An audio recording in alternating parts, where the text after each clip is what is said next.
नमस्कार, मैं हूं आपके साथ अभिषेक। आप देख रहे हैं छत्तीसगढ़ बात हमारे साथ। आज बात होगी छत्तीसगढ़ में नन्स की गिरफ्तारी और उस पर हो रही सियासत पर, किंतु चर्चा करेंगे इससे पहले सेवा और सहायता की आड़ में फैलते धर्मांतरण के जाल पर भी। दक्षिण अफ्रीका के बिशप और मानवाधिकार एक्टिविस्ट डेसमंड ट्यूटू ने मिशनरियों के बारे में कहा था कि जब मिशनरी अफ्रीका आए तो उनके पास बाइबल थी और हमारे पास जमीन। उन्होंने कहा, आओ हम प्रार्थना करें। हमने अपनी आंखें बंद कर ली। जब हमने आंखें खोली तो हमारे हाथ में बाइबल थी और उनके हाथ में हमारी जमीन। छत्तीसगढ़ में प्रार्थना के बाद आंख खोलने पर जमीन तो नहीं जाती, लेकिन धर्म ही चला जाता है, संस्कृति चली जाती है, परंपराएं चली जाती हैं। दुर्ग में जब 3 लड़कियों को नौकरी के लिए आगरा ले जाए जा रही 2 नन्स और उनके एक साथी को गिरफ्तार किया गया तो एक तरफ गिरफ्तारी पर तो सवाल उठे ही, वहीं दूसरी तरफ धर्मांतरण का मुद्दा एक बार फिर से गर्मा गया। गिरफ्तारी इसलिए भी गलत लग रही है क्योंकि जिन लड़कियों को ले जाया जा रहा था उनके परिवार के लोग और माता पिता ही खुद कह रहे हैं कि उन्होंने सहमति से भेजा था बच्चों को। लेकिन इस घटना के बाद यह मामला और चर्चित हुआ। धर्मांतरण का जो दुष्ट चक्र है वो कहीं ना कहीं चिंता का विषय बन गया, और ये चिंता बजरंग दल जैसे हिंदूवादी संगठनों के नजरिए से नहीं बल्कि समाजशास्त्री के नजरिए से भी महत्वपूर्ण तो है। उपेक्षित लोगों से प्रेम करना, उन्हें शिक्षा देना, उनकी सेवा करना, उन्हें सस्ती स्वास्थ्य सेवाएं देना और उनके आर्थिक सशक्तिकरण में सहयोग करना निश्चित रूप से ये पुण्य का काम है। लेकिन इसके बदले में धर्मांतरण कहां तक जायज है? क्या सेवा करने वाले, सहायता देने वाले, शिक्षा देने वालों को धर्मांतरण का हक मिल जाता है? क्या इन सारी कृपाओं के बदले किसी का धर्म बदलना क्या जायज हो सकता है? जिन बच्चियों को आगरा ले जाया जा रहा था, चलिए मान लेते हैं कि उनका उद्देश्य उन्हें नौकरी दिलाना था, उन्हें आर्थिक रूप से सशक्त करना था। उनके बारे में मिशनरी की सिस्टर्स भी हल्फनामा देकर कह सकती हैं कि आज से 10 साल बाद क्या या जीवन पर्यंत कभी भी क्या उनका धर्म परिवर्तन नहीं किया जाएगा या उनका धर्म नहीं बदला जाएगा? क्या इसकी कोई गारंटी ले सकता है? धर्मांतरण नहीं होगा, क्या इसका कोई प्रूफ आप दे सकते हैं कि ऐसा नहीं होगा? दरअसल ये सवाल भी इसलिए पैदा हो रहा है क्योंकि मानव सेवा का क्या दिखावा किया जा रहा है? दिखावा करने वाली ये जो मिशनरीज है, इनकी नीयत पर सवाल क्यों उठ रहे हैं? हमेशा इन लोगों के धर्म पर क्यों हमेशा सवाल उठते रहते हैं जिनकी वे सेवा करते हैं? ये बात हम नहीं कह रहे हैं, बल्कि एक यूरोपीय संस्था द्वारा अफ्रीका और भारत में किया गया एक सर्वेक्षण कह रहा है। और इसलिए छत्तीसगढ़ में बवाल मचा हुआ है। इस बवाल ने सियासी रंग क्यों ले लिया? और जो लोग मिशनरीज के नन्स के समर्थन में संसद के बाहर प्रदर्शन कर रहे हैं, क्या वे उतने ही एक्साइटेड दिखते हैं जब धर्मांतरण के गंभीर मामले सामने आते तब उसका विरोध क्यों नहीं होता? आज की चर्चा इन्हीं पर होगी। इससे पहले बयानों पर एक नजर। पूर्व 5 साल में हमने 500 से ऊपर आवेदन दिए, उसके बाद भी भूपेश सरकार ने एक भी, कांग्रेस की सरकार ने एफआईआर दर्ज नहीं कराई थी। आज जिस तरह से ये नन पकड़ाई है, पर्याप्त सबूत है जीआरपी के पास, पर्याप्त उन बहनों का बयान भी है और उस बयान के आधार पे एफआईआर दर्ज हुई है और उन्हें जेल भेजा गया है। अगर इस पे सरकार कहीं लीपापोती करती है किसी के दबाव पे आके, तो पूरे प्रदेश भर में बजरंग दल उग्र आंदोलन करेगा। ये सरकार को चेतावनी देता है। और जिस तरह से कांग्रेस को इसमें तिलमिलाहट हो रही है, तो ये तो निश्चित तौर पे है कि कांग्रेस का जन्मकर्ता कौन है ये सभी को, देश को, विश्व भर को पता है। तो कहीं ना कहीं कांग्रेस के लोगों को हिंदू समाज पे विश्वास नहीं है। ये सीधे सीधे हिंदू विरोधी चेहरा राहुल गांधी का दिखता है। और ये संसद में ऐसी, बिल्कुल वो क्रिश्चियनों के ही नेता है राहुल गांधी, इसमें कोई किंतु परंतु नहीं है। भारतीय जनता पार्टी, बजरंग दल, एक ही सिक्के के 2 पहलू है, मिली जुली है। ये कुछ नहीं, नूरा कुश्ती खेल रहे दोनों मिलकर। आखिर बजरंग दल को आप देखेंगे सोशल मीडिया में पूरे उनका वीडियो वायरल हो रहा है। आवश्यकता पड़ेगा हथियार भी उठाएंगे। हथियार उठाने का छूट किसने दी है? तो मैं तो बोल रहा हूं, गृह मंत्री जी को दे दो उनको AK-47।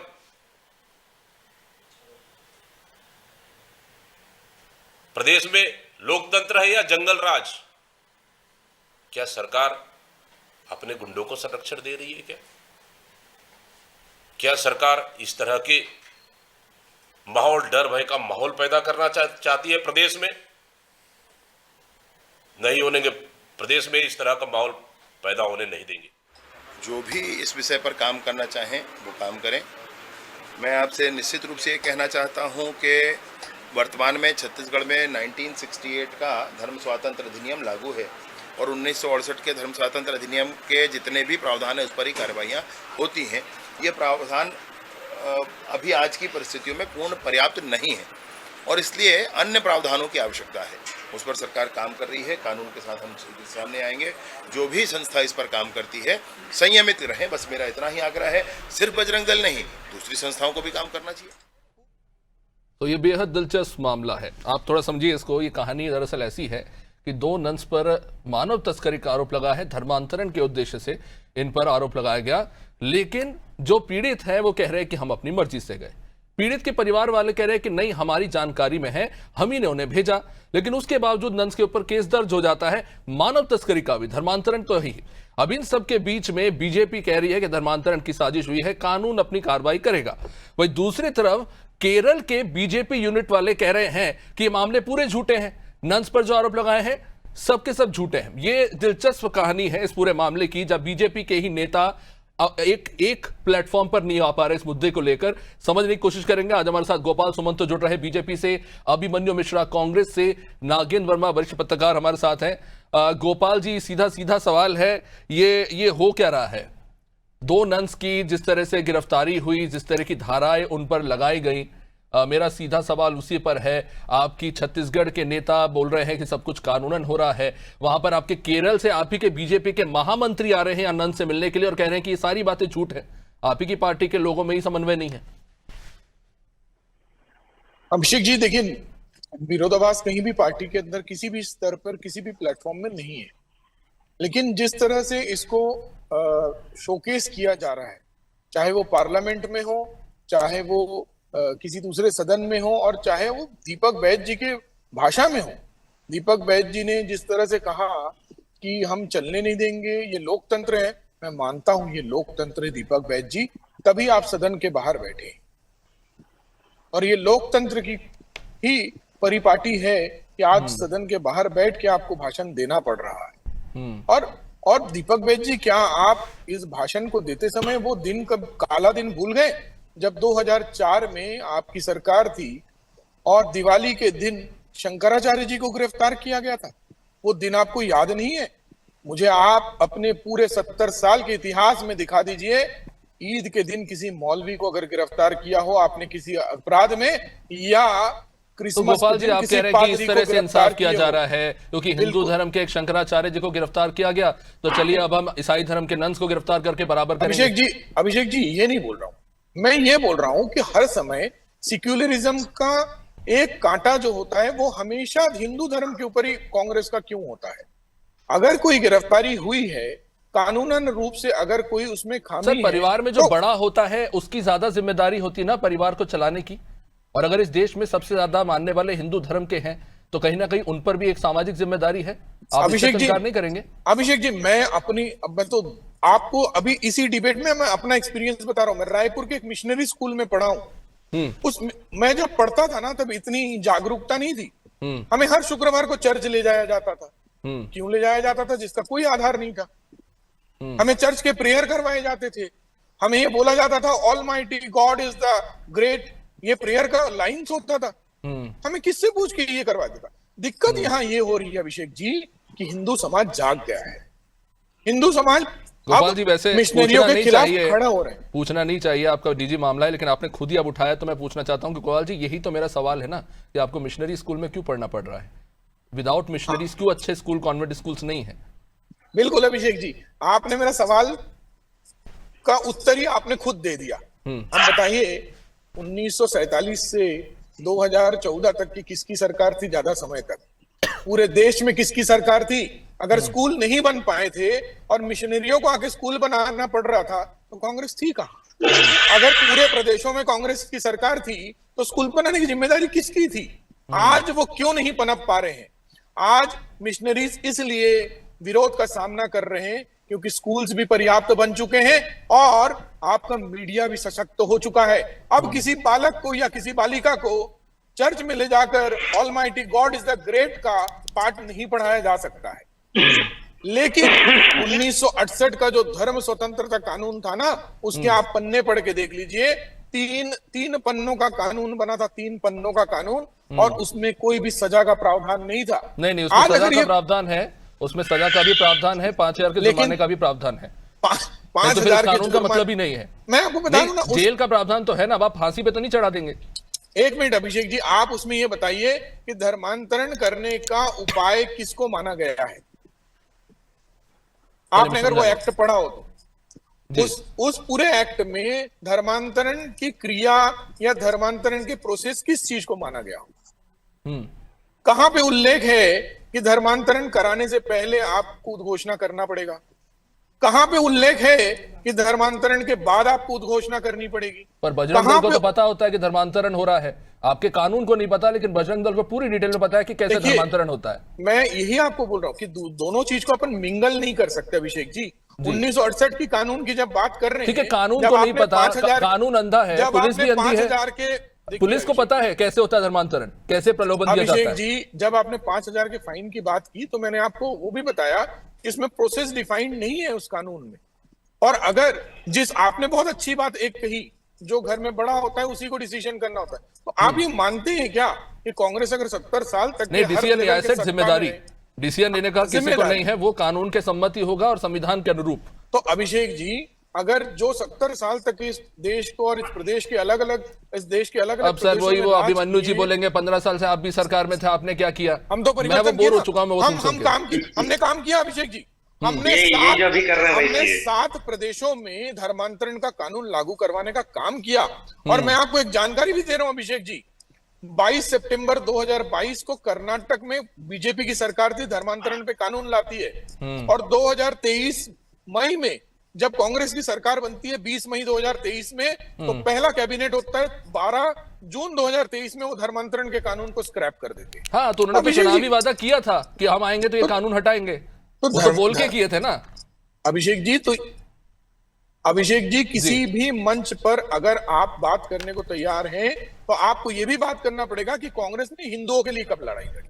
मुझे एक बार का वाक्य दिखा दीजिए कि कांग्रेस के सांसद पार्लियामेंट में किसी हिंदू विषय पर खड़े रहे हों।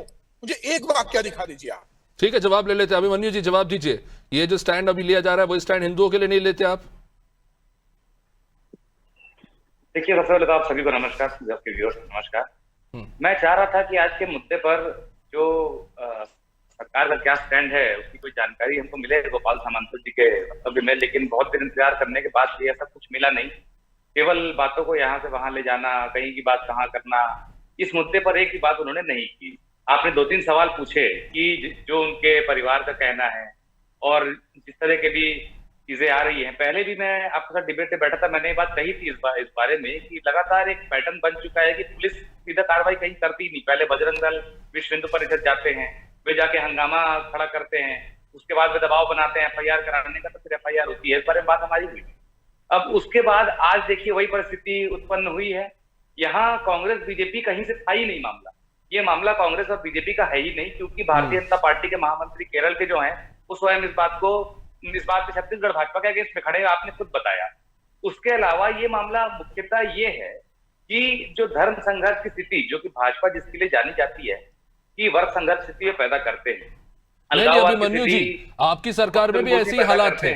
महिला को जमीन से गाड़ने, उनको दफनाने नहीं दिया जा रहा था, घरों में घुसकर मारपीट की जा रही थी। ये घटना तो आपकी सरकार में भी हुई है। और देखिए, आप आरोप लगाते कि इन संगठनों को बीजेपी का संरक्षण मिला हुआ है, आपकी सरकार में संरक्षण नहीं था, लेकिन इस मामले को लेकर भी कोई कदम सरकार की तरफ से नहीं उठाया गया, इसलिए लोगों ने खुद ही कानून अपने हाथ में लेना शुरू कर दिया।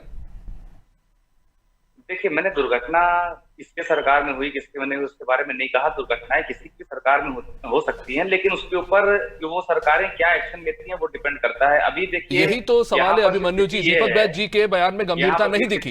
जब ये मामला आया, दीपक बैज जी कह रहे हैं कि देखिए ये जो धर्मांतरण हो रहा है राज्य की मौजूदा बीजेपी सरकार के संरक्षण में हो रहा है, तो इसका मतलब तो ये है कि आपकी सरकार के संरक्षण में भी यही हो रहा था। अगर आप ये बयान दे रहे हैं, आप ये नहीं मानते बाय डिफॉल्ट?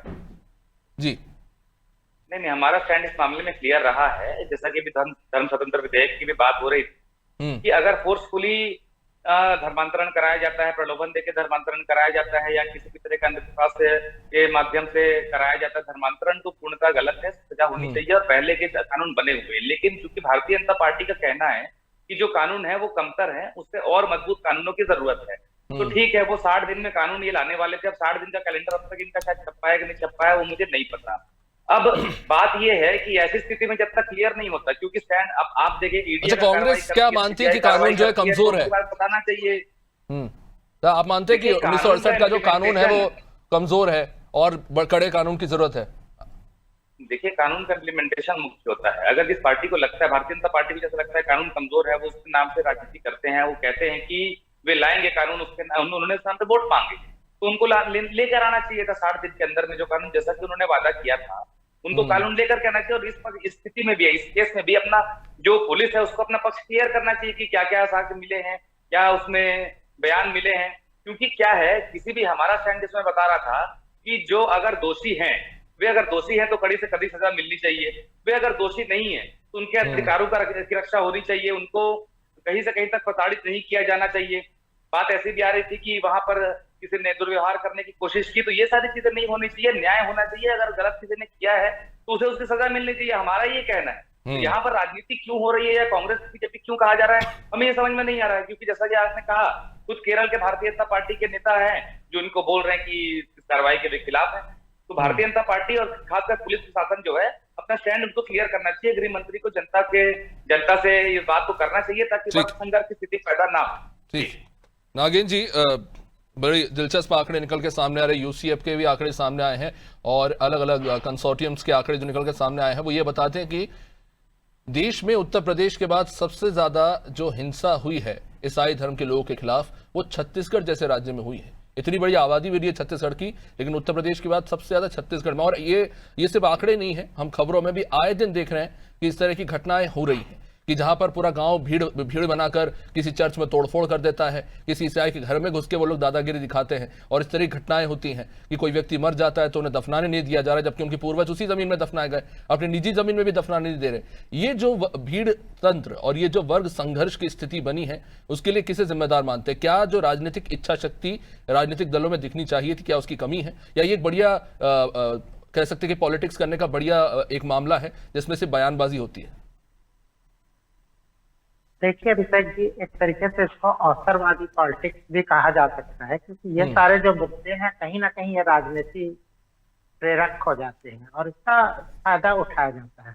लेकिन सामाजिक समरसता एक सबसे महत्वपूर्ण विषय है। जब संविधान सबको आजादी से जीने की बात कहता है, अपने अपने धर्म को मानने की बात कहता है, तो वहां तक के तो सारी चीजें ठीक है। लेकिन एक धर्म के लोग जब जबरिया अपना प्रचार प्रसार करते हैं, और खास तौर पे भोले भाले लोगों को जो बिल्कुल इनोसेंट है, जिनके अंदर कोई समझ नहीं है, इस प्रकरण में भी बार बार कहा जा रहा है कि जांच में ये पाया जा रहा है कि वो सहमति से जा रहे थे।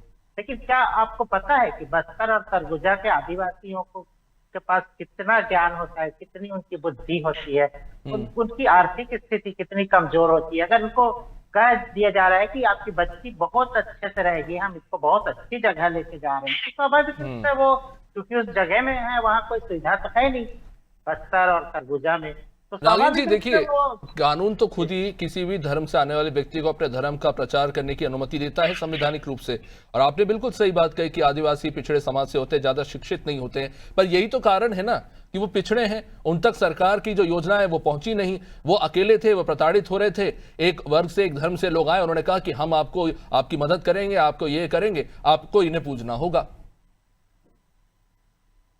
तो ये कहीं ना कहीं ऐसा नहीं लगता कि आप कानून बनाओगे, आप कड़ा कानून, लेकिन उससे आप क्या कर रहे हो, आप इनको जेल में भर दोगे। लेकिन बीमारी तो वही है ना, अब भी बीमारी क्या है, गरीबी है, अशिक्षा है, वहां पे जो फैली हिंसा है, और उससे कोई अगर उन्हें बचा रहा है, संरक्षण दे रहा है, तो उसके पास जा रहे हैं। ये तो वही एलोपैथी की दवा है कि बस वो आपके शरीर में बीमारी अभी भी वैसी की वैसी है, बस अब उसके सिम्टम्स नहीं दिखेंगे। बिल्कुल, क्योंकि सीधी सी बात है, बुनियादी सुविधाओं का विस्तार नहीं हुआ, और जो भी पार्टी की सरकार होती है वो इस मामले में उतनी गंभीर नहीं रहती। लेकिन अब लगातार हम देख रहे हैं कि लोगों के अंदर जन चेतना जो है वो जाग रही है, लोगों को इंटरनेट के माध्यम से तमाम चीजें पता चल रही है। तो इसका भी एक कारण है, जो वर्ग संघर्ष बढ़ रहा है उसका कारण क्या है, ये एक चेतना जाग रही है, लोगों को अपने अधिकारों के बारे में समझ में आ रहे हैं, वो किसी चीज को प्रेशर से स्वीकारने को तैयार नहीं है। गलत तरीके से उनके ऊपर कोई चीज आप नहीं कर सकते। हम तो ये भी कह रहे हैं कि अगर हिंदू धर्म के लोगों को अगर कोई गलत तरीके से भी प्रवचन देता है तो उसका भी विरोध हिंदू धर्म के लोग करते हैं, उस प्रवचनकर्ता पे भी उंगलियां उठती है। तो ये एक तरीके से एक बदलता हुआ समय है, और ऐसे समय में आप वही पिछड़ी हुई बातें करेंगे लगातार राजनीति से प्रेरित होके कि इसका कारण ये है और इसको सब चीजों को सिर्फ कानून की मदद से या सबको जेल में डाल के आप कुछ सुधार सकते हैं, तो ये तो कोई व्यवस्था नहीं है। व्यवस्था का अर्थ यह होता है कि बेहतर ऐसी चीजें बनाई जाए कि लोगों को निरापद रूप से जीने का हक मिले, अधिकार मिले, और पुलिसिंग जो है वो सिर्फ एक, मुझे लगता है कि समाज में एक व्यवस्था के तहत है। नारायण जी, मैं इस पे जल्दी से जवाब चाहूंगा कि इस मामले को लेके जहां बीजेपी एग्रेसिव नजर आती है तो कांग्रेस डिफेंसिव नजर आती है, क्या कारण है इसके पीछे? क्योंकि कह दिया जाता है एक वर्ड की तुष्टीकरण की राजनीति है, बट मुझे समझ नहीं आता। छत्तीसगढ़ की आबादी में अगर ईसाई लोगों की आबादी का 2011 के हिसाब से बात करें तो 2% है, चलिए अभी बढ़ के 3% हो गई होगी, उससे तो वो चुनाव जीतेंगे नहीं। तो ये जो लॉजिक लगाया जाता है, इसके पीछे की सच्चाई क्या है? देखिए, इस चीज के लिए मुझे लगता है कि कांग्रेस को बहुत गंभीर मंथन करना चाहिए और अपने गिरबान पे झांकना चाहिए। लंबे समय से कांग्रेस सत्ता में रही, लेकिन उसने बहुत सारी चीजों के बारे में नहीं सोचा। उनके जो वोट बैंक है उसको भी वो ठीक से कभी समझ नहीं पाए, और उनको लगता है कि सिर्फ इस तरीके की चीजों को लेके जिसमें एक तरीके से कहिए तो जब तक के लोग अशिक्षित थे या अपने अधिकारों के लिए आवाज नहीं उठाते थे या उनको बुनियादी सुविधाओं की उतनी जरूरत नहीं थी, तब तक के कांग्रेस का वोट जो था एक खास पैटर्न में उनके पास आता था। लेकिन अब लोग जागने लगे हैं तो स्वाभाविक रूप से वोटों का बंटवारा हो रहा है, और सिर्फ बीजेपी को ही नहीं, दूसरे पार्टियों को भी लोग जागरूकता के हिसाब से वोट दे रहे हैं। तो आने वाला समय जो है वो एक लोकतंत्र के लिए बेहतर अवसर देता हुआ नजर आ रहा है, और जो पूरा सिस्टम जो है वो चेंज होने की दिशा में दिखता है। समय के साथ राजनीति बदल ही रही है। खैर गोपाल जी, मैं सीधा इस पे जवाब चाहूंगा। ये मानव तस्करी की बड़ी धारा लगाई गई है नंस के खिलाफ, 143 BNS, तो इसमें तो स्पष्ट प्रावधान है कि जो लोग इसमें शामिल हैं उन सभी को गिरफ्तार करना चाहिए। तो ऐसा क्यों है कि सिर्फ नंस को गिरफ्तार किया, उनके माँ बाप को भी गिरफ्तार कीजिए अगर उन्होंने अपनी बच्चियों को बेचा है तो।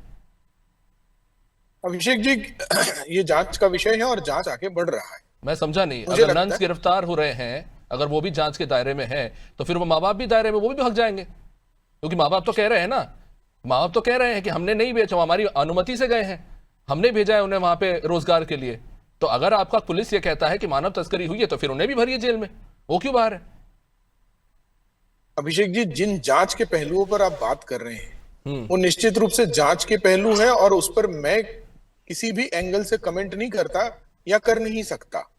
इसमें आप समझिए, मेरे या आपके विषय तब तक के नहीं होते जब तक कि कोई मामला कोर्ट में नहीं पहुंचता है या कोर्ट का जजमेंट नहीं आ जाता है। आप मुझे बताइए, तो आप ये कह रहे हैं कि जब तक जजमेंट नहीं आता ये नंस जेल में रहेंगे, भले ही सही हो या गलत हो? मैं एक बहुत सिंपल बात पूछ रहा हूं सर आपसे, कोई बहुत कमाल की रॉकेट साइंस नहीं है इसमें। जो पीड़ित है वो कह रहे हैं हम पीड़ित नहीं है। मैं भी अभिषेक जी आपसे पूछना चाहता हूं, 2004 में शंकराचार्य जी का गिरफ्तार होता है और उनको 2013 में वही कांग्रेस की सरकार बाइज्जत बरी करती है। अरे कहां ये मुद्दे, तो मैं आपसे तो सर वो 2013 तक जेल में बंद थे, तो वो क्या 2013 तक जेल में बंद थे? तो मैं तो वही पूछना चाह रहा हूं कि कभी आपने कांग्रेस के किसी नेता को इस बात को उठाते देखा है?